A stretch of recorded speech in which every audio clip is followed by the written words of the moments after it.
2 weeks ago, on the 5th Sunday of Lent, some disciples, Greek-speaking disciples, came to Andrew and they said, "We would like to see Jesus."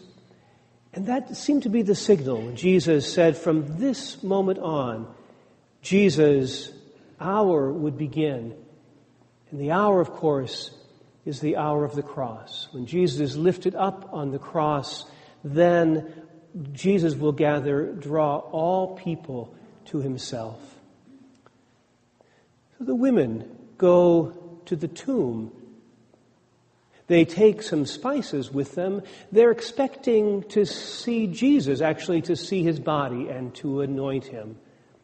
But when they arrive, they discover that the stone has already been rolled back. And they learn that Jesus is not in the tomb. There is a young man clothed in a white garment who tells them that he is not here, but if they go to Galilee, they will meet him there. The last Sunday, on Palm Sunday, a grandmother with her granddaughter in hand approached me after Mass. The granddaughter was shy, so her grandmother asked the question for her. Why can't we see Jesus? The little girl was now hiding behind her grandmother. I could see over the grandmother's shoulder, and I said to her granddaughter, "We can see Jesus." Well, that got her attention. And so I asked her, "Can you think of anyone who loves you no matter what, even when you do bad things?" She poked her grandmother's hip. I said, "Your grandmother is the face of Jesus, because whenever someone loves us with the same love that loves us, we see God's face in their face." Her grandmother turned around and looked in her face, and now I could see her face as well, and so I went further. And I said, "You also can be the face of Jesus. Whenever you love with that same love, you will be the face of Jesus to others." In Mark's Passion Gospel, which we read last Sunday, when Jesus was arrested, all of the disciples deserted him and fled. But then Mark adds a curious detail. It's only in Mark's Gospel. There was a certain young man who was following him wearing nothing but a linen cloth, and they caught hold of him, but he left the linen cloth and ran off naked. For obvious reasons, we don't include that little scene in the Passion. But that linen cloth that he left behind could be a burial shroud. For if the young man had persevered, he would have become the young man in the white robe that we meet inside the tomb. He would know the connection between death, burial, and resurrection.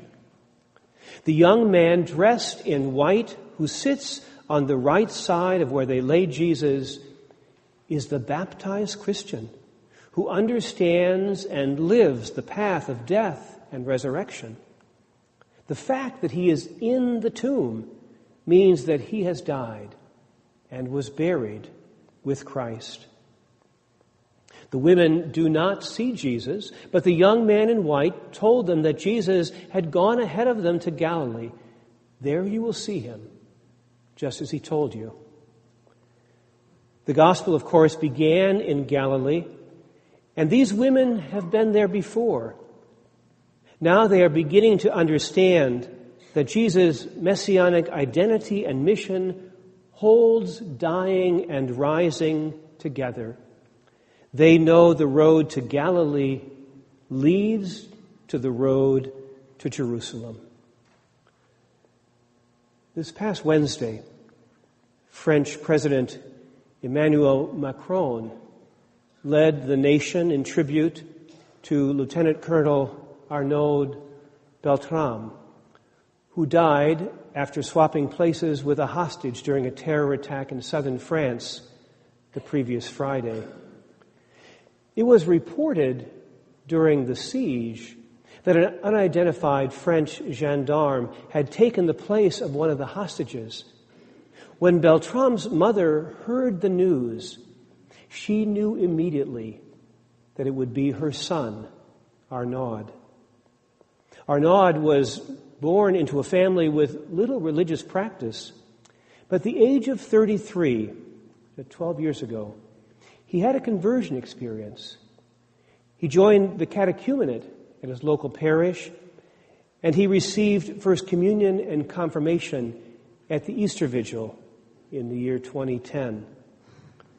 Arnaud's heroic act was similar to St. Maximilian Kolbe, who exchanged his life for a fellow prisoner at Auschwitz. Last year, Pope Francis declared a new category of Christian life suitable for consideration for beatification, called offering of life, in which a person has died prematurely through an offering of his or her life for the love of God and neighbor. In laying down his life so that another woman might live, we see the face of Jesus. But if Jesus is not in the tomb, where is he? He's where he told them he would be, where he told them he would meet them. He's gone ahead of you to Galilee, and there you will see him. Notice the young man in the tomb did not say, he's going ahead of you to heaven, and you will see him there. No, we will see him in Galilee. Galilee is where Jesus began his ministry. And so we are invited to go back to the beginning, to read Mark again. But in this second reading, our eyes are alert, looking for the risen Christ who meets us on the road. The women leave the tomb, but not as we might expect them to go. Terror and amazement had seized them, Mark told us, and they said nothing to anyone, for they were afraid. Of all the Easter Gospels, Mark's story invites us to stand with those first trembling witnesses. Those three women didn't see Jesus. Neither do we. They didn't hear Jesus call their names. Neither have we. They weren't invited to touch his wounds, and we haven't touched them either. Mary Magdalene, Mary, the mother of James, and Salome are our silent sisters. The narrative is left for us, the hearers, to complete. Last Saturday, as we gathered to begin Holy Week, many of the students who had been to the cemetery to bury the 17 students killed in the Ash Wednesday shooting at Marjorie Stoneman School in Florida marched in our nation's capital to stand as witnesses for life. Emma Gonzalez, a witness of the shootings, spoke for about 2 minutes, naming many of her classmates who had died on that Valentine's Day. And then Emma stopped talking. She stood in silence, tears streaming down her face.